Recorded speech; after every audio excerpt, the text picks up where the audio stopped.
சென்னையிலேருந்து ஜெயமேரி மேடம் வந்தாங்க. எது சொன்னாலும் அது கொஞ்சமாவது அர்த்தம் பொருத்தத்தோட சொல்லணும். அதானே திருநெல்வேலிக்காரங்க அல்வா கொடுப்பாங்கன்னு கேள்விப்பட்டிருக்கோம். இன்னைக்கு தான் நேர்லேயே பார்க்குறேன். அல்வா கொடுக்குறதா இருந்தால் ஒரு 50 கிராம் 100 கிராம் கொடுங்கம்மா. நீங்கள் பாட்டுக்கு 1/2 கிலோ 2 கிலோ 3 கிலோன்னு அடித்து தள்ளிட்டு போய் உட்காந்துருக்கீங்க. ஒரு அன்பு மிகுதி தான். ஓவர் அன்பு உடம்புக்கு நல்லதில்லை. அவங்க சொல்கிறாங்க அவங்க காசு போட்டு எங்களை சீனாவுக்கு அனுப்புவாங்களாம். ஆனால் இவங்களுக்கு காசு இல்லைன்னு எங்கள் எதிரடி தலைவர்கிட்டே வந்து கடன் கேட்பாங்களாம். இதில் எது உண்மை எது பொய்ன்னு எனக்கு தெரிஞ்சாகணும் யுவரானர். இல்லை போகிறதா இருந்தால் அவங்க கொடுத்துருவாங்களாம், போகலைன்னா கடன் கேட்பாங்களாம். இப்படி பட்டுச்சேலையை கட்டிக்கிட்டு 50 பவுன் நகையை கழுத்தில் போட்டுக்கிட்டு வந்து கடன் கொடுங்க நான் கஷ்டப்படுகிறேன்னா யாருங்க கொடுப்பாங்க? இல்லை அது போனால் கல்யாணி கவரி சொல்கிற பொய்யை கொஞ்சம் பொருத்தமாக தான் சொல்லுங்களேன். இன்னைக்கு நீங்கள் செய்தி படிச்சிங்களா? சீனாவுக்கு நாங்கள் போகிறோமா இல்லையன்றதெல்லாம் மேட்ரு இல்லை. இன்னைக்கு நீங்கள் செய்தி படிச்சிங்களா? 29 வயது மருத்துவர், அந்த சைனாவில் உள்ள மருத்துவர், அவருக்கு இந்த மாதம் கல்யாணம் நிச்சயிக்கப்பட்டிருக்கிறது. அவர் இத்தனை மக்கள் இவ்வளவு கஷ்டத்தில் இருக்கும்போது எனக்கு இப்போ திருமணம் தேவையில்லை, கொஞ்ச நாள் தள்ளி வைத்து விடலாம் என்று அந்த திருமணத்தை நிறுத்திவிட்டு அந்த கரோனா வைரஸ் பாதிக்கப்பட்ட மக்களுக்காக அவர் இறங்கி அவர்களுக்காக பணிவிடை செய்து கொண்டிருந்தார். தொற்று நோய் தாக்கி இன்றைக்கு அவர் இறந்து போனார். தன்னை போல் அல்ல, தன்னை விட அதிகமாக பிறரை நேசிக்கிற மனிதர்கள் இன்றைக்கும் வாழ்ந்து கொண்டு இருக்கிறாங்க. எல்லாரும் உங்களை மாதிரியே இருக்க மாட்டாங்க மேடம். கொத்தனார் யாரையோ கொண்டு போட்டாரு அப்படின்னு வேகமா வந்து பேசினாங்க. ஆனால் ஒரு நூற்றாண்டுகளுக்குள்ளே முல்லை பெரியாறு அணையை கட்டுவதற்கு எங்கேயோ இங்கிலாந்திலிருந்து வந்த பெண்ணிக்கு அரசாங்கம் கொடுத்த பணத்தை வச்சு கெட்டி முடிக்கிறாங்க. பெரிய வெள்ளம் வந்து அவ்வளோத்தையும் அடிச்சுட்டு போயிடுச்சு. திரும்ப பணம் கேட்கிறார், திரும்பலாம் தர முடியாதுன்ட்டாங்க. இங்கிலாந்துக்கு போய் தன்னுடைய சொத்தையெல்லாம் விட்டு நம் தமிழ்நாட்டுக்கு முல்லை பெரியாருக்கு அணை கட்டினாரே பெண்ணிக்கு. இன்னைக்கு அந்த பகுதியில் இருக்கிற எல்லாரும் வீட்டிலும் அவருடைய போட்டோவை வச்சிருக்கிறாங்கன்னா தன்னை போலவே எங்கேயோ இருக்கிற சாதாரண மக்களை நேசிக்கிற மனிதர்கள் இருந்திருக்கிறார்கள் தானே. நடுவர்களே, அயலான்னா முதல் யாருன்னு தெரிஞ்சுக்கோங்க. ஒரு கல்வி நிறுவனத்தின் முதல்வர் கிடையாது. ஒரு கல்வி நிறுவனத்தின் முதல்வர் ஒரு கல்லூரி முதல்வர்கிட்ட போய் கடன் கேட்கறது கிடையாது. அயலான் அப்படின்னா யாருன்னு இயேசு பெருமான் சொல்லுகிறார். உன்னை போலவே உன் அயலானையும் நேசி. அயலான்னா யாருன்னு ஒரு உதாரணம் சொல்றார். எருசலேம்ல இருந்து எரிகோவுக்கு போற வழியில ஒரு சாதாரண மனிதர் ஒரு திருடனால அடிக்கப்பட்டு காயப்பட்டு அப்படியே விழுந்து கிடக்கிறார். அந்த பகுதியில் போறவங்க வர்றவங்க அப்படியே அலட்சியமா கடந்து போறாங்க. ஆனா அந்த வழியில குதிரையில் வந்த ஒரு சமாரியன் இறங்கி அவரை அள்ளி குதிரையிலே போட்டுக்கொண்டு மருத்துவமனையில போய் சேர்த்து அவருக்கான உதவிகளை எல்லாம் செஞ்சு பணத்தை கொடுத்து விட்டு வந்தார் என்றால், உன்ன பின்ன உனக்கு யார் தெரியாத ஒருவர் கஷ்டப்பட்டு கொண்டிருக்கிறாரோ அவருக்கு உதவணும், அவன் அயலான் என்று சொன்னார். 50 பவுன் செயின் போட்டுக்கிறவங்களுக்கு உதவுங்க, அவங்க அயலான் கிடையாது. கஷ்டப்பட்டு வேணும்னா தந்துடுறோம், திருப்பி திருப்பி சொல்லாதீங்க ஐயா. வந்ததுல இருந்து எனக்கு அது உறுத்திக்கிட்டே இருக்குது.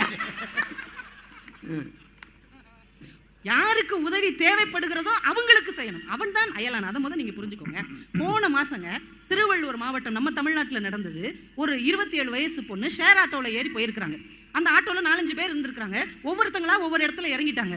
ஒரு ஆள் இல்லாத இடத்துல ஆட்டோ டிரைவர் இந்த அம்மாவை மட்டும் போயிட்டு இருக்காங்க. திடீர்னு ஆட்டோ டிரைவர் வேகத்தை கூட்டி சம்மந்தம் இல்லாத பாதையில கொண்டு போறாரு. இந்த அம்மாவுக்கு பயம் வந்துருச்சு, இவர் ஏதோ ஒரு தவறான எண்ணத்தோட கொண்டு போறாருன்னு என்னை காப்பாத்துங்க காப்பாத்துங்கன்னு கத்துறாங்க. இந்த ரோட்டு ஓரத்துல சில இளைஞர்கள் பைக்கில் உட்காந்து பேசிக்கிட்டு இருந்தாங்க. இந்த சத்தத்தை கேட்ட உடனே அந்த இளைஞர்கள் எல்லாம் பைக்கை எடுத்துட்டு அந்த ஆட்டோவை துரத்திக்கிட்டே போறாங்க. போகும்போது ஒரு இடத்துல ஸ்பீடு பிரேக்கர்ல ஏறி இறங்கும் போது ஆட்டோ கொஞ்சம் ஸ்லோவான உடனே அந்த பொண்ணு படக்குன்னு குதிச்சிட்டாங்க. உடனே யோகேஷ்ங்கிற அந்த பைக்ல வந்த இளைஞர் அவங்களை அப்படியே தூக்கி நண்பர்கள்ட்ட கொடுத்து உங்களை காப்பாத்திருங்க, அந்த ஆட்டோ டிரைவரை நான் பிடிச்சிட்டு வரேன்ட்டு வேகமா பைக் எடுத்துட்டு துரத்திட்டு போனார். அந்த ஆட்டோக்காரர் இவர் மேல வேகமா மோதிட்டு எங்கேயோ போயிட்டார்.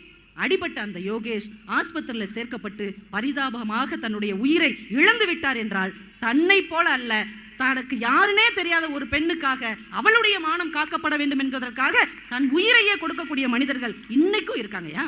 இது போன மாதம் நடந்த விஷயம், தயவு செஞ்சு நீங்க புரிஞ்சுக்கோங்க. 2 மாசம் முன்னாடிங்க ஆந்திரால ஒரு அப்பா, அவருடைய 20 வயது மகன் கல்லூரியில் படிச்சுட்டு இருக்கிறான். பைக்கு வேணும்னு அடம் பிடிச்சான்னு நல்ல விலை உயர்ந்த பைக் வாங்கி கொடுத்துட்டார். ஆக்சிடென்ட் இறந்துட்டான்.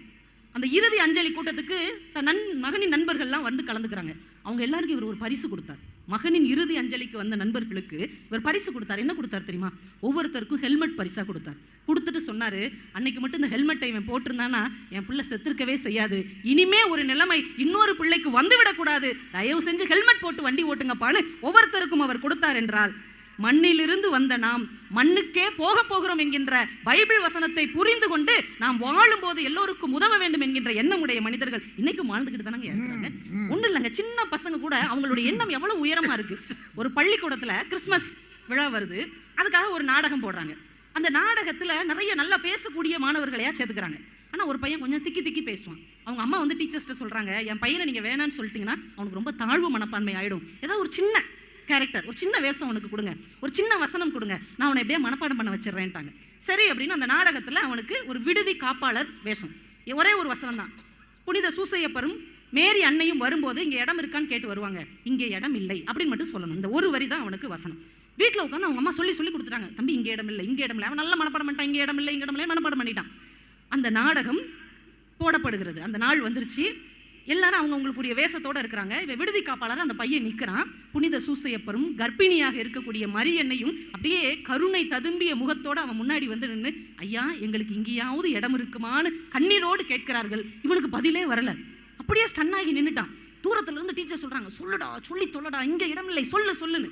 படக்கு நான் எப்படி பார்த்துட்டு சொன்னா, இங்க இடம் இல்லை, எங்க வீட்டுல இடம் இருக்கு, அங்க வர்றீங்களான்னு கேட்டான் சார்.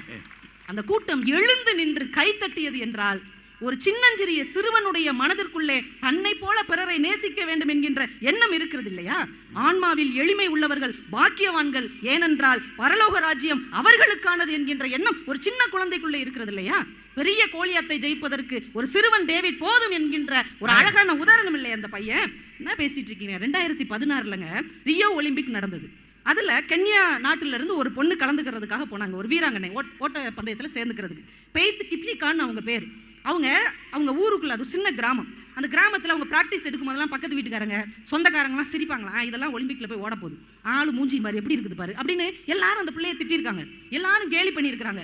ஆனால் 1500 மீட்டருக்கான அந்த ஓட்டப்பந்தயத்தில் அந்த கென்யா நாட்டு வீராங்கனை தங்க பரிசு வென்று விட்டார். அந்த நாட்டு அதிபர் அவளை கூப்பிட்டு கேட்டாங்க, நம்ம நாட்டுக்கு இவ்வளோ பெரிய பெருமையை நீங்கள் தேடி தந்து விட்டீர்கள், உங்களுக்கு என்ன பரிசு வேணும்? நீங்கள் என்ன கேட்டாலும் நான் தருகிறேன், தங்கம் வைரம் என்ன வேணும் உனக்கு கேளு. அந்த பொண்ணு என்ன சொன்னா தெரியுமா? அவள் வாழுகிற அந்த நகுரா மாகாணத்தில் நடாபிபிட் என்கின்ற அந்த சின்னஞ்சிறிய கிராமத்தில் அதுவரைக்கும் மின்சார வசதி கிடையாது. இதுவரைக்கும் நான் பிறந்ததிலிருந்து இந்த கிராமத்தில் மின்சாரத்தை, விளக்கை, டிவியை பார்த்ததே இல்லை. என் கிராம மக்கள் அத்துணை பேருக்கும் மின்சார வசதி செய்து தாருங்கள் என்று கேட்டு 10 நாள்ல செஞ்சு கொடுத்தாங்க சார். என் வீட்டுக்கு மட்டும் செஞ்சுட்டாங்கன்னு கேட்டிருக்கலாம் இல்லையா?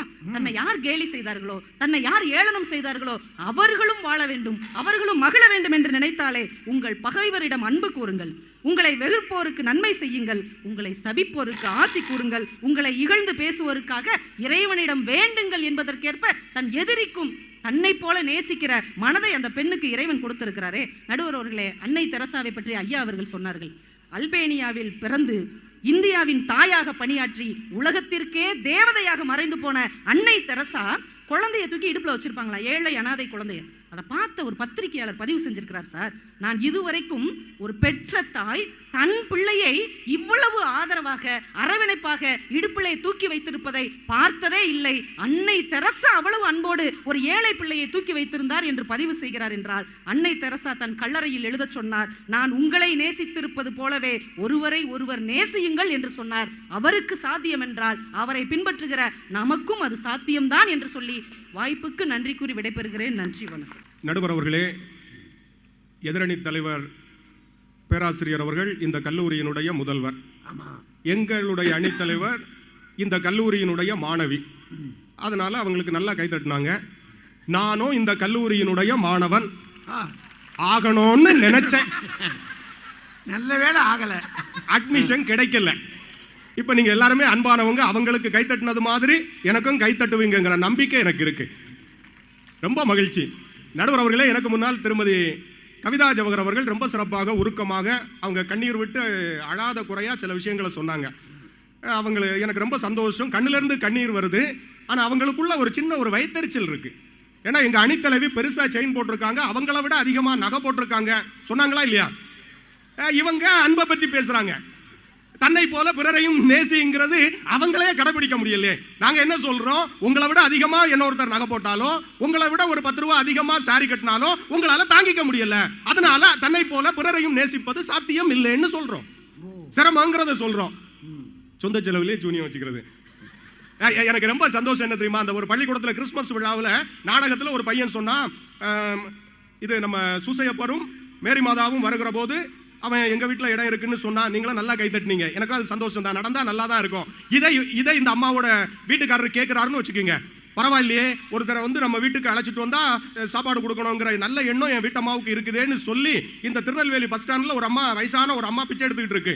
அந்த அம்மாவை இவங்க வீட்டுக்கு அழைச்சிட்டு போறாங்கன்னு வச்சுக்குங்க. ஏத்துக்குவாங்களா? உனக்கு சாப்பாடு போடுறதே பெரிய விஷயம், உங்க அம்மாவுக்கு சாப்பாடு போடுறது அதை விட பெரிய விஷயம்.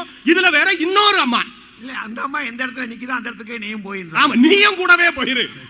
சொல்லுவாங்களா இல்ல, பேச்சுக்கு நல்லா இருக்குமா, ஆனா சிரமம். என்ன ஒண்ணு சொல்றாங்க, முல்லை பெரியாறு அணையை பென்னி குயிக் அவருடைய சொத்துக்களை எல்லாம் வித்து கட்டினார். மதிக்கிறோம், கும்பிடுகிறோம், பென்னி குயிக்னு நாம இன்னைக்கு பேர் வச்சு வணங்குகிறோம். அந்த பகுதிகளில் பொங்கல் விழா கொண்டாடுவதில்லை, பென்னி குயிக்கினுடைய பிறந்த நாளை கொண்டாடுகிறார்கள். ஆனா நாம என்ன செய்கிறோம், கேரளாக்காரன் தண்ணி தர மாட்டேன்னு சொல்றான். சொல்றவனா இல்லையா?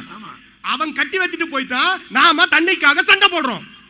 இதுவா மனிதநேயம்னு நாங்க கேட்கிறோம். சரியில்லைல்ல? என்ன ஒரு விஷயத்த சொன்னாங்க, திருவள்ளூர்ல யாகேஷ்னு ஒரு பையன் ஷேர் ஆட்டோவில் ஒரு பொண்ணை ஒருத்தன் கடத்தி இருக்கிறான். அவனுக்காக அந்த பொண்ணை காப்பாத்துறதுக்காக உயிரை விட்டான்னு சொன்னாங்க. ரொம்ப மகிழ்ச்சி. இந்திய நாட்டில் இளைஞர்கள் இப்படி தியாகம் செய்வதற்கு தயாராக இருக்க வேண்டும்ங்கிறத நினைச்சு அவன் இருக்கிற திசை, அவனுடைய ஆன்மா சாந்தி அடைவதற்கு நாங்களும் பிரார்த்தனை பண்றோம். சரிதான். ஒருத்தன் கடத்தி இருக்கானே, இதுவா அன்பு? இதுவா அன்புன்னு கேட்கிறேன். எங்க சமீபத்தில் சிவகங்கை மாவட்டத்தில் சிராவையல்ல ஒரு மஞ்சு விரட்டு, காளை அடக்கிற மஞ்சு விரட்டு நடந்தது. காளை ஆக்ரோஷமா குதிச்சு ஓடுது. ஓடும் போது ஒரு அம்மா கை குழந்தையோட வருது. இத பார்த்ததும் அது வரைக்கும் குதிச்சு ஓடுன காளை ஒதுங்கி போகுது. இப்ப ஒரு பெண்ணை பார்த்ததும் காளை ஒதுங்கி போகிறது.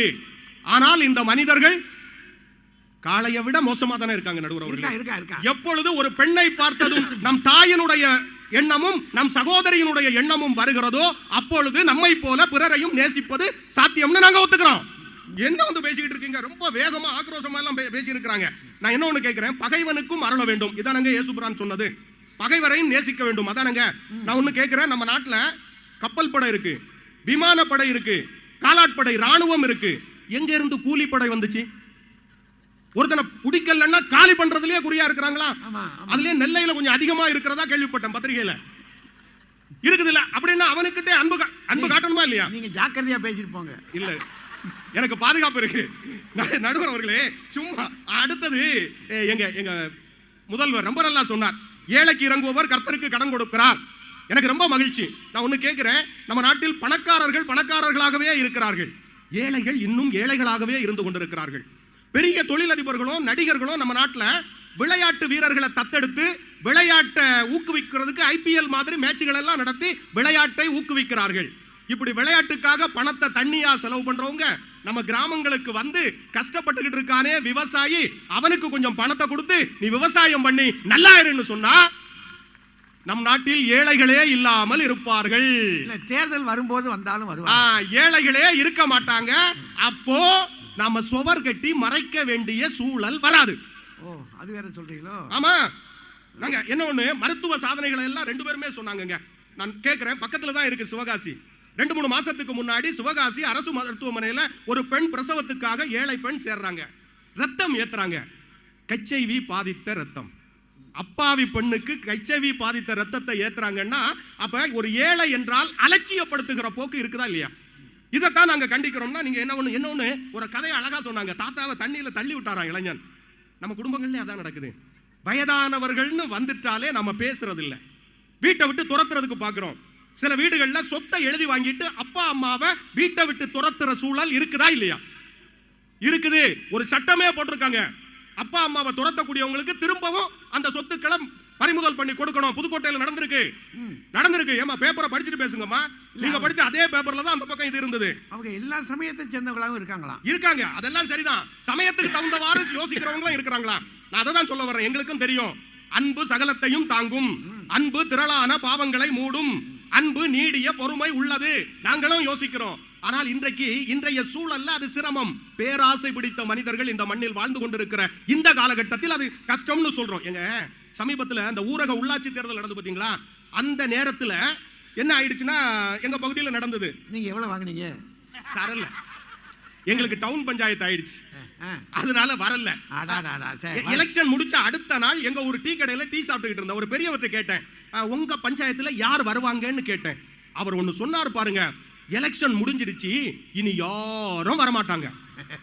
சேவை மனப்பான்மையோடு வர வேண்டியவர்கள் தங்கள் தேவைக்காக வருகிற காலகட்டம் இதுங்க.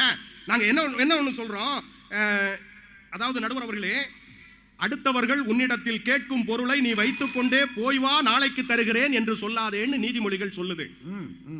நான் பார்த்த விஷயம், ட்ரெயினில் டிராவல் பண்ணிட்டு இருக்கேன், சென்னைக்கு போயிட்டு இருக்கிறேன். ஒரு பெண் வந்து கை குழந்தையோட வந்திருக்கு, அவங்களுக்கு அப்பர் பர்த் கொடுத்துருக்காங்க. என்னோட 2 பேச்சாளர்கள் வந்தாங்க. நான் யாரையும் குறிப்பா சொல்லல, குறிப்பிட்டு சொல்லல, நம்ம இல்ல, அவங்க 2 பேருக்கும் லோயர் பர்த். Lower birth. அந்த அம்மா கெஞ்சுது, மேல தூங்குனா என் பையன் உருண்டு விழுந்துருவான், தயவு செய்து கொடுங்க. எனக்கு மிடில் பர்த் கொடுங்கன்ட்டு, நான் மாத்திரை போட்டுட்டு தூங்குவேன், நானும் உருண்டாலும் உருண்டுருவேன். உருவமும் அப்படி வஞ்சகம் இல்லாத உடம்பு, மனசு என்னதுன்னே தெரியலங்க. நடந்த விஷயம் சிரிக்கிறது தெரியுதுல்ல.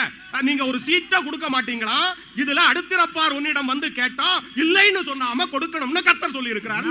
பேசுவீங்களா? அக்கிரமமா இருக்கு நடுவர் அவர்களே. ஒரு சாதாரணமான விஷயங்கள் தானே. நடுவு என்ன ஒண்ணு கேட்கிறேன், இன்றைக்கு நம்ம மனசுல அன்புங்கிறது மற்றவர்களை நேசிப்பதுங்கிறது ஒண்ணு, மற்றவர்கள் செய்த குற்றங்களை மன்னிப்பதும் ஒரு அர்த்தம் வருது இல்லையா? இயேசுவினுடைய சீடர் பேதுரு கேட்கிறார், என் சகோதரர் எனக்கு எதிராக பாவம் செய்தால் எத்தனை முறை மன்னிக்க வேண்டும்? மத்தேயு 18வது அதிகாரம் 21, 22 வசனம்.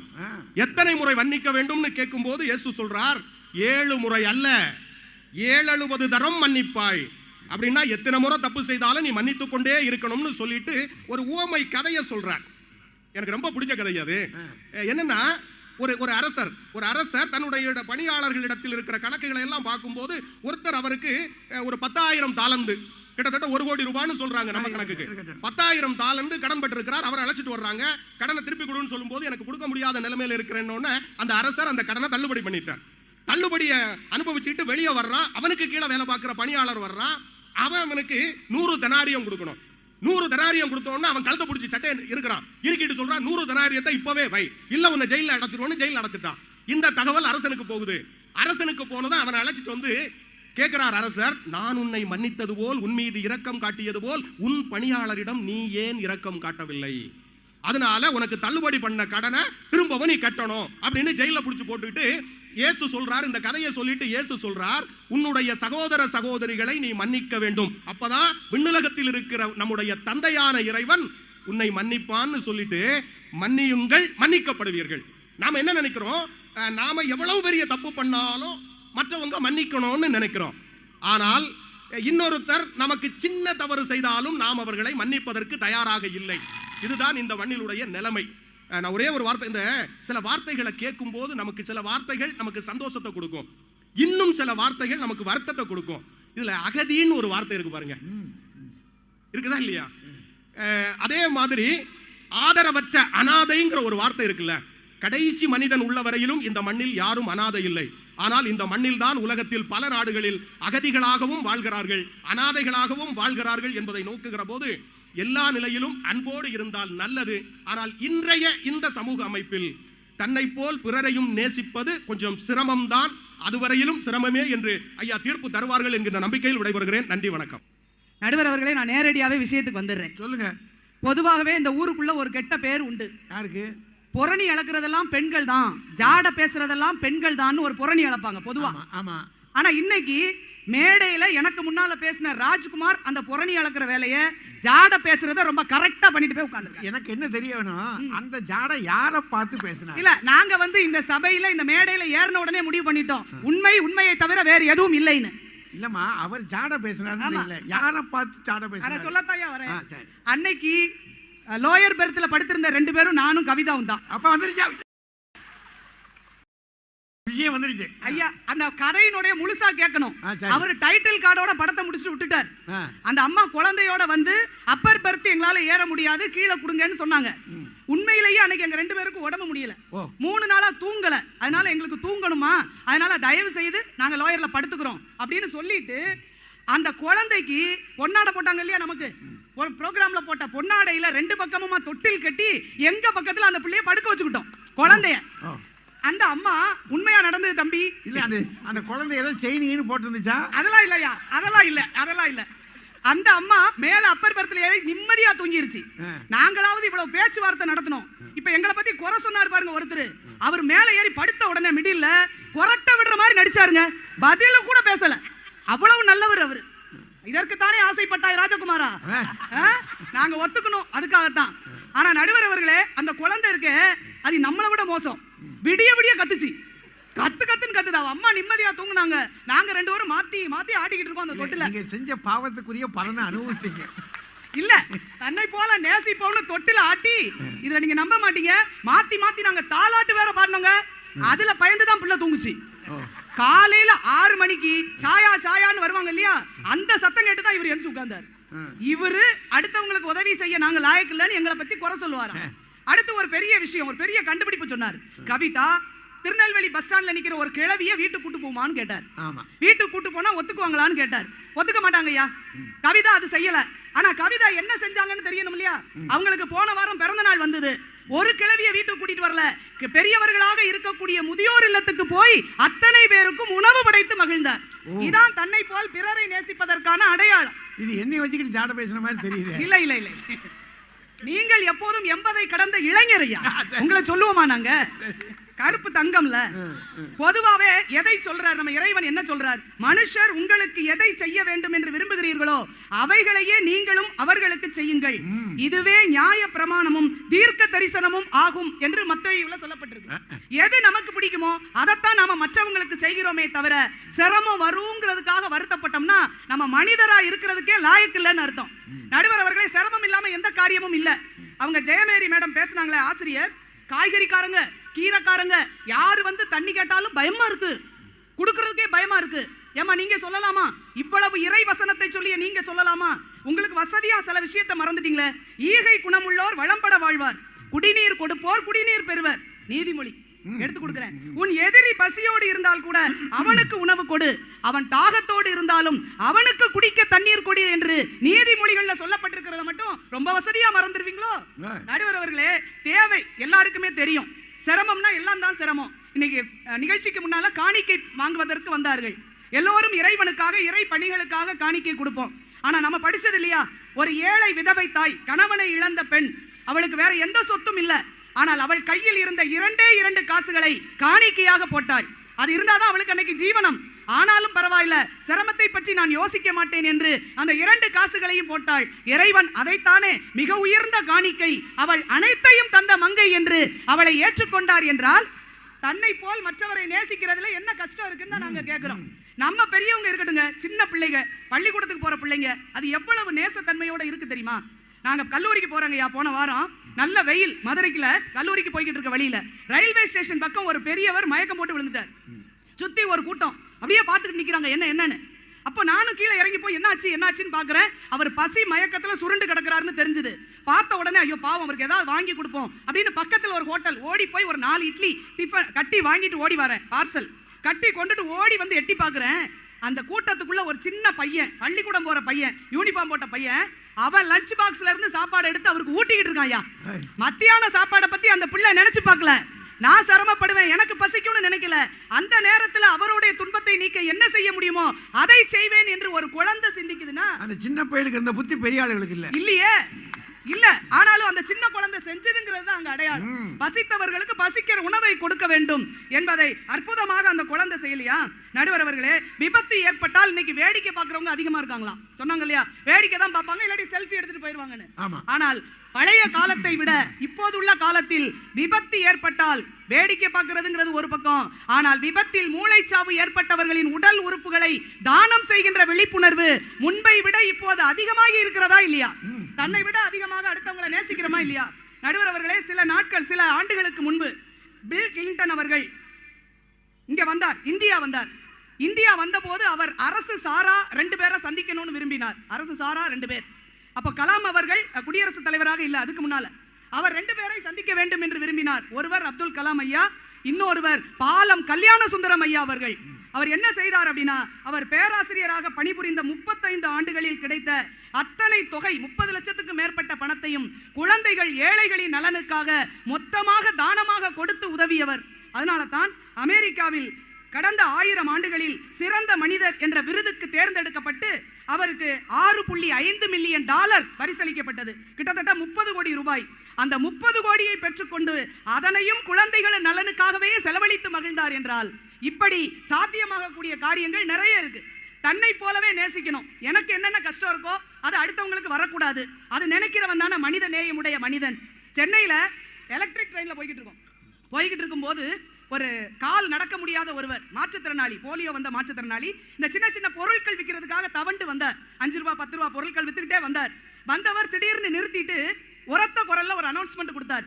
இந்த ட்ரெயின் அடுத்து மாம்பலத்திலையும் எக்மோர் ஸ்டேஷன்லையும் நின்று செல்லும். அங்கே இன்று போலியோ சொட்டு மருந்து கொடுக்கிற தினம். எனவே கை குழந்தை வைத்திருக்கின்ற தாய்மார்கள் மறக்காமல் குழந்தைகளுக்கு சொட்டு மருந்து கொடுங்க. என்ன மாதிரி இன்னொரு தலைமுறை வரக்கூடாது என்று சொல்கிறார் என்றால் தன்னை விட அதிகமாக நேசிக்கிறதுக்கான எடுத்துக்காட்டு இல்லையா இது? மருத்துவமனையில எத்தனை பேருக்கோ உதவி செய்யறதை நம்ம பார்க்கிறோம். நம்ம பிள்ளைங்க போய் ரத்த தானம்லாம் கொடுத்துட்டு வந்ததெல்லாம் பார்த்தோம். ஆனா ஒரு கிராமத்துல, ஒரு அருமையான தேனி பக்கத்துல உள்ள ஒரு கிராமத்தில் ஒரு லாரி டிரைவர், தேனி பூமலை குண்டு என்ற கிராமத்தில் பொன்ராம் என்ற ஒரு லாரி டிரைவரோட மகன், அவரும் டிரைவர் தான், ஒரு ஆக்சிடென்ட்ல அவருக்கு காலே போச்சு. அந்த காலை குணப்படுத்தணும்னா கிட்டத்தட்ட 6 லட்சம் ரூபாய் வேணும். இவர்கிட்ட பைசா கிடையாது. என்ன செய்வது என்று துடித்த நேரத்தில் அந்த ஊரில் இருக்கின்ற நம் இளைஞர்களை போன்ற இளைஞர்கள் சேவை நிறுவனமாக கூடி வீடு வீடாக சென்று மடியேந்தி பிச்சை எடுத்து கிட்டத்தட்ட அவங்க கேட்ட தொகையை மருத்துவமனைக்கு கட்டி அவருடைய கால் குணமாவதற்காக உதவி செய்தார்கள் என்றால் தன்னை போல நேசிக்கின்ற தன்மை முன்பை விட இப்போது அதிகமாகி இருக்கிறது, சாத்தியமாகி இருக்கிறது என்பதுதான் உண்மை. சிரமப்படுறோங்கிறது இல்ல, உயிர் போகலாம், என்ன கஷ்டங்களும் வரலாம், ஆனால் அத்தனை கஷ்டங்களையும் தாண்டி சாதிக்கிறோம் என்பதுதான் இறைவன் நமக்கு காட்டிய வழி. இயேசு பெருமான் படாத கஷ்டமா? அவர் படாத கஷ்டமா? அவர் உயிரையே கொடுப்பதற்கு தயாராக இருந்தார். உயிர் போகும் என்றாலும் மற்றவர்களுக்காகவே வாழ வேண்டும் என்பதற்காகத்தான் இறைவன் அப்படி திருவாய் மலர்ந்தருளினார் என்றால் இறைவன் சொன்ன வார்த்தை எப்படி தவறாக இருக்கும்? நடுவர் அவர்களே, எல்லாரும் கையில பணம் வாங்குறோம், வேலை பார்க்குறோம், சம்பளம் வாங்குறோம், வாழ்க்கையை நம்ம நடத்திட்டு போறோம், சுயநலம். ஆனால் அருமையாக ஒரு பள்ளி ஆசிரியர், விக்கிரமங்கலத்தில் உள்ள ஒரு பள்ளி ஆசிரியர் காலாண்டு தேர்வு விடுமுறையில் அந்த 10 நாள் லீவ்ல அரசு பள்ளிக்கு வந்து அங்கே இருக்கின்ற அந்த மாணவ மாணவிகள் பயன்படுத்துகின்ற கழிப்பறைகளை சுத்தம் செய்கின்ற வேலையை முகம் சுளிக்காமல் செய்து சென்றிருக்கிறார் என்றால் நம்மை போல நம்ம குழந்தைகள் நன்றாக இருக்க வேண்டும் என்று நினைக்கின்ற உயர்ந்த உள்ளத்தை அது காட்டுகின்றது. இறைவன் சொல்றார், பிறரை நேசிப்பதின் அளவுகோல் தன்னை போல இருக்க வேண்டும். தீய வழிகளில் சம்பாதிக்கின்ற பெரிய பொருளை விட நேர்மையோடு ஈட்டும் சிறு தொகையே மேலானது என்பது இறைவனின் வார்த்தை. அது அப்படியே நிறைவாகியது. சிவகாசியில ஒரு பெண் ஜவுளி கடையில் போய், டெய்லர், அவங்க சிவசங்கரின்னு பேரு, டெய்லர் கடையில் ஜவுளி கடையில் துணி வாங்கிட்டு வரும்போது அந்த ஜவுளி கடை முதலாளி ஒரு 50,000 ரூபாய் பணத்தை கட்டி வச்சிருந்தார் ஒரு பையில. மறந்து போய் துணி கொடுக்குற பைக்கு பதிலாக பணம் இருக்கிற பைய கொடுத்துட்டார். இந்த பொண்ணு வீட்டுக்கு வாங்கிட்டு வந்துருச்சு, பார்க்கல கொஞ்ச நேரம், மத்தியானத்துக்கு மேலதான் துணியை எடுத்து பார்க்குது, உள்ள பணம். பதறி போய் கொண்டு ஓடி வந்தா, ஜவுளி கடைக்கு கொண்டு ஓடி வந்து, இது அடுத்தவரின் பணம், இது எனக்கு தேவையில்லை, இதை கொடுத்த பிறகுதான் எனக்கு மனசின் பாரம் நீங்கியது என்று ஒரு பெண் சொல்கிறாள் என்றால் சின்ன தொகையை கிடைத்தால் கூட போதும் நினைக்கிற காலத்துல பணம், அடுத்தவரின் பணம் தேவையில்லை, அதை தொலைத்தவரின் மனது என்ன பாடுபடும் என்று நினைக்கின்ற உள்ளத்தை இன்றைக்கு பார்க்கிறோம். அப்படிப்பட்ட மனித நேயம் நிறைந்திருக்கின்ற இந்த உலகத்தில் பிறருக்கு, தன்னை போல் பிறரை நேசிப்பதில் தன்னை விட அதிகமாக பிறரை நேசிப்பது இன்றைய காலகட்டத்தில் சாத்தியமே என்று கூறி வாய்ப்புக்கு நன்றி பாராட்டி விடைபெறுகிறேன். நன்றி, வணக்கம். இந்த அணியில 3 பேருமே என்ன சொல்றாங்கன்னா, இதை செய்ய முடியாதுன்னு நாங்க சொல்லலை, செய்யக்கூடாதுன்னு சொல்லலை, செய்யறதுல சிரமம் இருக்கிறது. இந்த தலைப்பு ரொம்ப தெளிவா இருக்கு. இப்ப வந்து பேசினாமா லோயர் பர்த், அவங்க ரொம்ப உண்மையைத்தான் பேசுவோம்னு சொல்லி தொடங்கினாங்க. அதில் அந்த குழந்தை பாவம், அது கெட்ட நேரம் இவங்க இருக்கிற ஏரியாவுக்கு வந்திருக்கு. அதில் என்ன தப்புனா, ஒன்று அவங்க அம்மாவே இவங்க சொன்னபடி சரியில்லை, தான் பெத்த பிள்ளை உறங்குதா இல்லையான்னு பார்க்காம ஒரு தாயே போய் படுத்து தூங்குதுன்னா எப்படி நீங்கள் அடுத்த ஆள் பிறர் நேசிப்பீங்க? இப்போ நம்ம பிள்ளை அழுதுனா யார் முதல்ல பார்க்கணும்? நம்ம தானே பார்க்கணும். அது வழியில் 2 பேர், இவங்க 2 பேரையும் அதுக்கு பெருசாக தெரியாது, நான் வச்சுக்கோங்க கேட்டு போங்க அப்படின்ட்டு அந்த அம்மா உறங்க போயிடுச்சு. இவர் குழந்தை உள்பட கேட்டு போங்க, இவர் கொரட்டை விட்டது அவர் தப்பு இல்லை, அது உடம்பு. அதுக்கப்புறம் அவங்க வருத்தம் என்னன்னா, அந்த பிள்ளை நம்மளை விட மோசம். இது சொன்னது அந்த அம்மா தான், ரேவதி. அந்த குழந்தை நம்மளை விட மோசம். ஏன் அந்த குழந்தை விடிய விடிய அழுதுதுன்னா, ஐயா நீங்கள் எத்தனையோ மேடைகளில் போய் பார்த்துருக்குறீங்க, ஒரு சேலையில் தொட்டில் கட்டலாம், வேட்டியில் தொட்டில் கட்டலாம், பொன்னாடையில் தொட்டி கட்ட முடியுமா? நான் கண்டது இல்லையா, நானும் பார்த்துருக்கையா. பொய் சொல்லுங்க, பொருந்த சொல்லுங்க, இதுக்கு பேர் தான் பொன்னாடை பொய். பொன்னாடையே இவ்வளவுதான் இருக்கும், ஒரு துண்டை விட அதுல தொட்டில் எங்க ட்ரெயின்ல நடக்கிற காரியமா அது. இதுல இன்னொரு தப்பு இருக்கு. பொன்னாடை பெரும்பாலும் ஜிகு ஜிகுன்னு ஒரு பொன்னாடை இருக்கும். இது பரவாயில்ல. பெரும்பாலும் பொன்னாடை பார்த்தீங்கன்னா ஜிகு ஜிகுன்னு அதில் ஜரிகை மாதிரி இருக்கும். அது ஒரிஜினல் பட்டும் இருக்காது. அது ஒரு 160 ரூபா ஜரிகை. அது சாதாரணமாக எங்கள் உடம்புல போட்டோடனே நாங்கள் கழட்டிடுவோம். இல்லாட்டி கையெல்லாம் ஒரு மாதிரி சுள்சுள்ளுன்னு அரிக்கும்.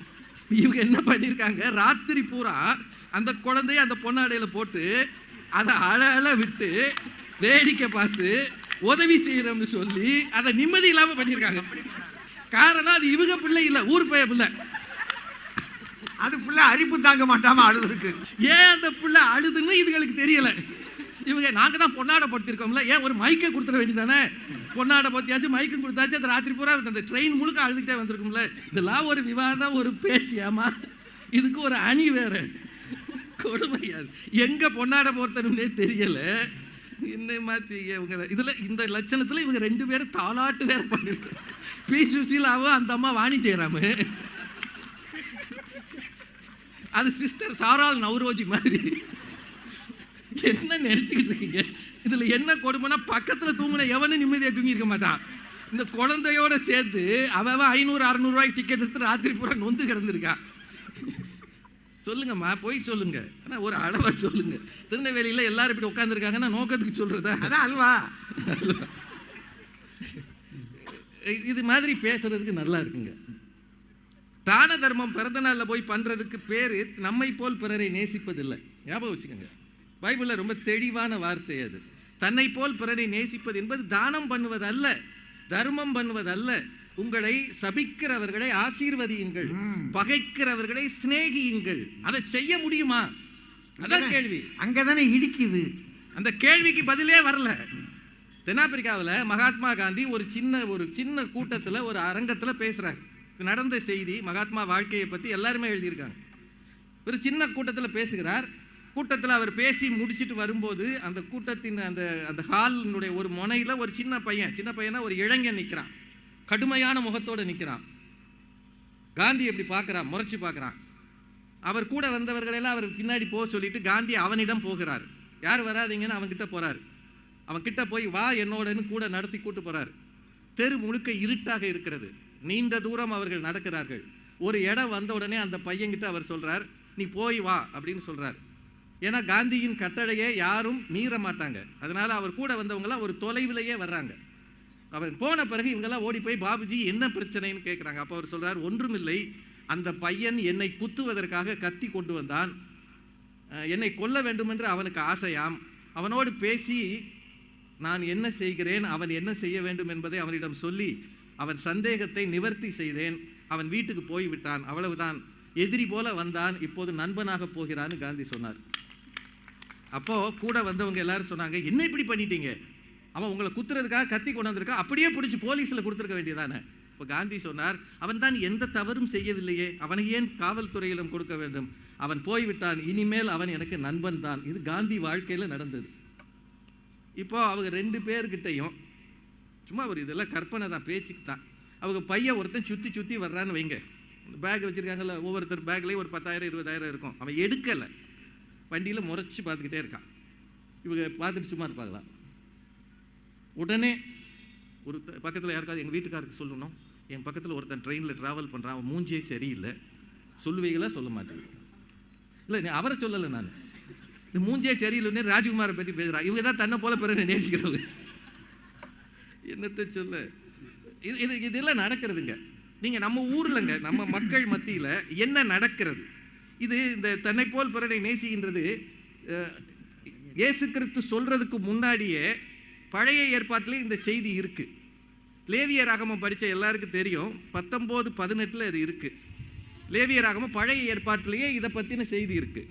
பழிக்கு பழி வாங்காமலும், உன் ஜனபுத்திரர் மேல் பொறாமை கொள்ளாமலும், உன்னில் நீ அன்பு கூறுவது போல பிறனிலும் அன்பு கூறுவாயாக. இது அதிலேயே வந்தது. இது பின்னாடி 2 கற்பனைகள் ஒன்றாக இயேசு கிறிஸ்து இதை பற்றி சொல்கிறார். இப்போ இந்த 2 விஷயத்தையும் போதுங்க. இந்த உலகத்தில் பேசி முன்னாடி தண்ணி கொடுப்பாங்க, பேசின பிறகு தன்னை போல் பிறனை நேசிக்கிற பெரிய கூட்டம் இருக்கு. இது சாத்தியமான்றதா எங்கள் கேள்வி. நேரம் இல்லாதனால சீக்கிரமாக சொல்லிடுறேன். நம்ம ஊரில் கியூவில் நின்று பழகிருக்கோமா? எனக்கு முன்னாடி ஒருத்தன் கியூவில் நின்னானா, அல்லது ஒருத்தன் அவசரம்னு வந்தானா அவனை அனுமதிக்கிறோமா? இங்கே தண்ணி லாரி ஒன்று நிற்கிது, நீ வரப்போது வெயில் காலம், தண்ணி லாரியில் யாராவது முண்டிக்கிட்டு தண்ணி பிடிக்கிறாங்களா? இல்லை பரவாயில்லைங்க அவர் பாவம் அந்த வயசானவர் அவர் பிடிச்சிட்டு போகட்டும்னு சொல்லியிருக்கிறாங்களா? நீங்கள் எங்கேயாவது பார்த்துருக்கீங்களா? சாதாரண விஷயம். ஒரு பேங்க்கில் க்யூவில் நிற்கிறது, அதில் அந்த அம்மா சொல்கிறாங்க, இந்த ரேவதி சுப்புலட்சுமி மதுரை ரயில்வே ஸ்டேஷன் வாசலில் ஒரு பெரியவர் மயங்கி கிடந்தாராம், இவங்க உடனே இட்லி வாங்க ஓடுனாங்களாம். 4 இட்லி. அந்நேரம் ஒரு பையன் பாவம் போல அவன் லஞ்ச் பாக்ஸை எடுத்து ஊட்டியிருக்கானா. இவங்க பேக்லேயும் ஒரு லஞ்ச் பாக்ஸ் இருந்தது, அதில் அன்னைக்கு நல்ல சாப்பாடு இருந்தது, அதனால 4 இட்லி வாங்க ஓடி இருக்காங்க. நல்ல விவரமான ஆள். ஏன்னா தான் சாப்பாடு கொடுக்கப்படாதுல, 4 இட்லி என்ன போகும், ஒரு 20 ரூபா போயிடும் அல்லது 30 ரூபா போயிடும். இவங்க பேசுகிறாங்க. பில் கிளின்டன் பாலம் கல்யாண சுந்தரத்தை பார்க்க வந்தார். பாலம் கல்யாண சுந்தரம் ஐயா ரொம்ப நல்லவர், கல்யாணமே பண்ணாதவர். அன்னை தெரசா துறவி. அவங்க எல்லாரும் யாரை வேணாலும் நேசிக்கலாம், என்ன வேணாலும் கொடுக்கலாம். இப்போ நாங்கள் அப்படி செய்ய முடியுமா? சொல்லுங்க, ஏதாவது சாத்தியமா? இன்றைக்கு நான் வர்ற வழியில் போப்பாண்டவர் பேசிய ஒரு செய்தியை நான் பார்த்தேன். இன்னைக்கு போப்பாண்டவர் சமீபத்தில் பேசியிருக்கிறாரு, நீங்கள் லென்த்து காலத்துக்கு தயாராகுங்கள், வரப்போகிறது லென்த்து காலம். இது போப்பாண்டவர் பேசுகிறது, இப்போ இருக்கிற போப்பாண்டவர். லென்த்து காலத்துக்கு தயாராகுங்கள். லென்த்துக்கு காலங்களில் நீங்கள் செய்யக்கூடாதது ஒன்று இருக்கிறது. பிறரை பற்றி புரணி பேசாதீர்கள், தேவையற்ற வார்த்தைகளை பயன்படுத்தாதீர்கள். அதை இவங்களை பார்க்க சொல்லுங்கய்யா. இல்லை, அது அவர் சொல்லிட்டு அடுத்து என்ன சொல்றாரு, அப்படி செய்யாமல் இருப்பது கடினம் என்று எனக்கும் தெரியும். அப்படி செய்யாமல் இருக்க வேண்டும் என்றால் என்ன செய்ய வேண்டும் தெரியுமா? அப்படி தோணும் போது, யாரை பற்றியாவது ஏதாவது தப்பாக சொல்லணும்னு தோணும் போது ப்ரேயர் பண்ணுங்க. ப்ரேயர் பண்ணியும் உங்களால் அந்த இதை அதை செய்யாமல் இருக்க முடியலையா, உங்கள் பல்லால் உங்கள் நாக்கை அழுத்தி கடிங்க. அவர் சொன்னது, நீங்கள் வேணா அந்த யூடியூப்பில் இருக்கு பாருங்க. அப்படி அழுத்தி கடித்தால் உங்கள் நாக்கு வீங்கி போகும், உங்களால் பேச முடியாது. அப்படின்னா அவர் என்ன சொல்றாரு, உங்களால் இது செய்யாமல் இருக்க முடியாது. இருக்கு, நாக்கை நீங்களே கடிங்க, நம்ம கடிப்போமா? இதுதான் நிலைமை. இது தெரியாமல் இவங்க பில் கிளின்டன் வந்தார், பாலம் கல்யாண சுந்தரம். ட்ரம்ப் கூட தான் 4 கழிச்சு வர்றாரு. 100 கோடி செலவு பண்ணி 10 லட்சம் பேரை கூட்டு போகிறாங்க. அதில் அவருக்கு பெருமை, என்னை பார்க்க 70 லட்சம் பேர் வருகிறார்கள். அவராக சொல்லிக்கிட்டாரு. கடைசியில் இங்கே இருக்கிறவ இல்லைங்க அவ்வளோவெல்லாம் இல்லை, 1 லட்சம் பேர் தான். இது ஒரு அரசாங்க மரியாதை.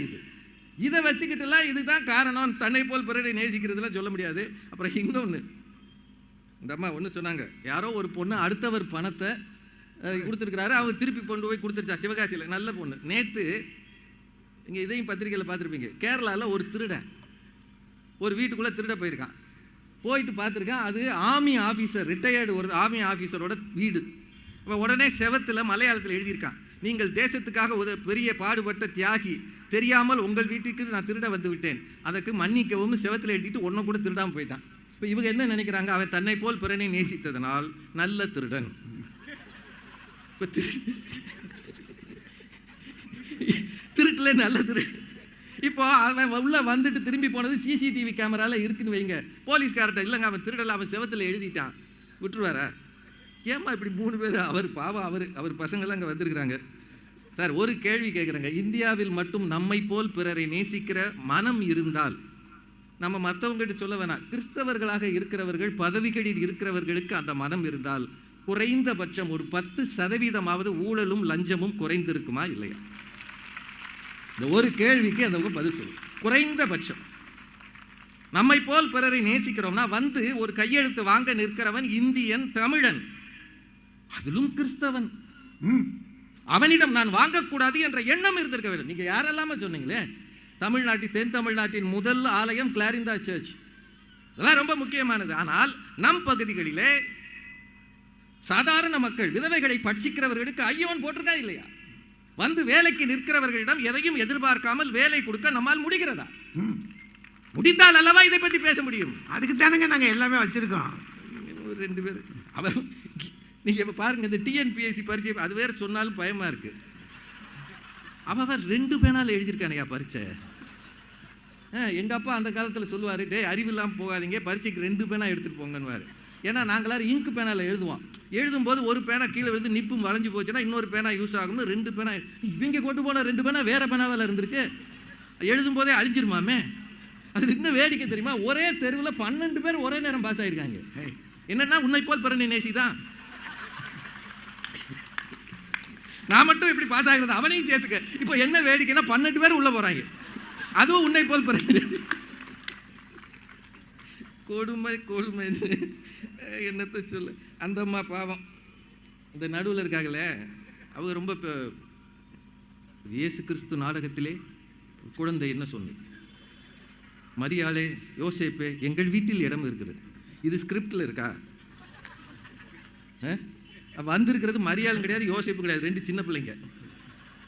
இது சின்ன குழந்தை. அது மனசை நான் பாராட்டுறேன். சாத்தியம் இல்லைம்மா, சாத்தியம் இல்லை. ஆண்டவரோடு கூட இருந்தவ தான் காட்டி கொடுத்தான். இவர் இன்னெல்லாம் சொன்னார்ல, இவ்வளவு சொன்னார்ல, அற்புதங்கள் 1000 பண்ணார்ல, பார்த்துட்டு தான் அவன் 30 காசுக்கு காட்டி கொடுத்தான் அந்த காலத்தில். இப்போ இல்லை பேசுகிறாங்க. ஒன்றே ஒன்று சொல்லிட்டு முடிச்சிரு. அது சீனாவில் ஒரு இளைஞன், நிறைய பேர் இருக்கிறாங்க. சீனா பெரும் நெருக்கடியில் இருக்குங்க. நல்லா யோசிங்க. ஒரு வியாதி பரவக்கூடாது அப்படின்றது உலகம் முழுக்க இன்றைக்கி WHO எல்லாருமே சொல்கிறாங்க. ஆனால் உதவி செய்வதற்கு போனால் கூட சீனா வாங்க மாட்டேங்குது. சீனாவில் இருக்கிற நெருக்கடியை புரிஞ்சுக்கங்க. இங்கே எல்லாருக்கும் எல்லா நேரமும் உதவி செய்ய முடியாது. வேறு எதுவுமே வேணாம். இன்றைக்கி இருக்கிற சூழ்நிலையில் ட்ரெயினில் போகும்போது யாருக்காவது பிஸ்கட் கொடுத்தீங்கன்னா வாங்குவானா? அதுவும் நம்ம ராஜ்குமார் இல்லை, இவரை விட்டு அவங்க 2 பேருமே சொல்கிறேன், பிஸ்கட் கொடுத்தா வாங்குவானா? வாங்கக்கூடாதுன்னு மைக்கில் போலீஸ்கார் சொல்லிட்டு போகிறார். யார் எது கொடுத்தாலும் வாங்கக்கூடாது. எக்மோரில் நிற்கும் போது சொல்கிறார், யார் எது கொடுத்தாலும் வாங்காதீங்க. இறங்கும் போது நீங்கள் உறங்கிக்கிட்டே இருப்பீங்க. எப்படி உலகம் இருக்குது. ஏமாற்றுகிறவர்கள் பெருகி இருக்கிறார்கள். நேற்று ஏடிஎம்மில் பணம் எடுத்து தரேன்னு ஒருத்தர் வாங்கிட்டு ஓடி போயிட்டான். ஏடிஎம்மே கொண்டு போயிடுறாங்க, ஏடிஎம்மே தூக்கிட்டு போயிடுறான். இவங்கெல்லாம் இது நிறைய பேசுகிறாங்க. இன்னும் ஒன்று அவர் சொன்னது மட்டும் சொல்லிடுறேன். அங்கே இருக்கிறாரு ஐயா ஜான் கென்னடி, ஒரு அருமையான குரல் அவருக்கு. அந்த மாதிரி ஒரு குரல் யாருக்கு அமையாது. அது பைபிளை பற்றி பேசுகிறதுக்குனே படைக்கப்பட்ட குரல். என்ன தப்புனா, அவர் சொன்னதில் உண்மை இல்லைன்னா அவரே எங்கள் 3 பேரையும் வச்சு காட்டி கொடுத்துட்டார். ஜப்பானில் ஒரு ட்ரெயினுக்குள்ளே ஒருத்தன் காலை விட்டான். இப்போது அந்த கேப்டன் சொன்னாரா, 500 பேர் இந்த பக்கம் நில்லுங்க, 500 பேர் அந்த பக்கம் போங்கன்னு. அதில் 500 பேர் இந்த பக்கம் நின்னாங்க, அந்த பக்கம் 497 பேர் தான் போனாங்க, 3 பேர் போகலைன்னாரு. அதாவது நாங்கள் 3 பேர் ஜப்பானுக்கு போனோமா. எங்களெல்லாம் பார்த்தா ஜப்பான் போகிற ஆள் மாதிரியா இருக்குது. ஏம்மா, இது ஜப்பான் என்னமோ பாளையங்கோட்டைக்கு பக்கத்து தெரு மாதிரியும் நாங்கள் நினச்சா அங்கே போய் அது நாங்கள் அப்படியே போயிருந்தாலும் ட்ரெயினை தூக்குற அளவு எங்களுக்கு முடியுமாயா? இந்த சேரையே தூக்க யோசிக்கிறோம். அப்படின்னா என்ன அர்த்தம்னா கற்பனைன்னு அர்த்தம். நீங்கள் ஒன்று இங்கே யோசிக்கங்க. நம்முடைய இப்போ எல்லார்ட்டையும் திரும்பி கேட்குறேங்க, நம்மை சுற்றி இருக்கிற மக்களை மனிதர்களாக பார்க்க எத்தனை பேர் இருக்கிறீர்கள்? ஒன்று. நம்மை சுற்றி இருக்கிறவர்களை, ஏன் சபையை சார்ந்தவர்களையே வெறும் கிறிஸ்தவர்கள் என்ற போர்வையில் எத்தனை பேர் பார்க்கிறோம்? மதங்களால், இனங்களால், ஜாதிகளால் பிரிந்து கிடக்கிறவரை உன்னை போல் பிறனை நேசிப்பது எப்படி சாத்தியமா? இல்லையா? அது ஆலயத்துக்குள் இருக்கிற அத்தனை தேர்தல்களிலும் பிரச்சனை ஏன் வருகிறது? என்னை போல் நான் பிறனை நேசித்தால் யாராவது ஒருத்தர் வந்துவிட்டு போய் என்று சொல்ல முடியுமா? இல்லையா? நாங்க அடிச்சுக்கிட்டு கோர்ட்டை நிம்மதி இல்லாம பண்ணிக்கிட்டு இருக்கோம். நீங்க எல்லாம் பேசுறீங்க, எங்க ஹிஸ்டரியே தெரியாம பேசுறீங்களா? ஹிஸ்டரி, ஜியோகிராஃபி எதுவுமே தெரியாம தாங்க உண்மை. ஞாபகம் வச்சுக்கோங்க, ஒரு சமயத்தை தழுவது என்பது சமயத்தின் அடையாளங்களால் அல்ல, சமயத்தின் கோட்பாடுகளை பின்பற்றுவதால் தான் ஒரு சமயவாதியாக நீங்கள் இருக்க முடியும். நாம் என்ன நினைக்கிறோம் என்றால், ஞாயிற்றுக்கிழமை கோவிலுக்கு போவதோ இன்னும் சில பழக்கங்களை நாம் கடைப்பிடிப்பதோ சமயத்துக்கு அடையாளம் என்று நினைக்கிறோம். இல்லை, எப்போது தூய மனம் உள்ளவர்களாக இருக்கிறீர்களோ, எப்போது மற்றவர்கள் மீது உண்மையான அன்பு செலுத்த முடிகிறதோ, எப்போது நம் குடும்பங்களில் சண்டை சச்சரவு இல்லாமல் இருக்கிறதோ, அப்போதுதான் நம்மை போல் பிறரை நேசித்தோம் என்ற அர்த்தம். எனக்கு என்னவோ அது சாத்தியமில்லை, சிரமம் என்று தோன்றுகிறது. பெரியவர்களை நடுவர் ஐயா சொல்லுவார், அதுதான் தீர்ப்பு என்று சொல்லி வாய்ப்புக்கு நன்றி கூறி நிறைவு செய்கிறேன். நன்றி.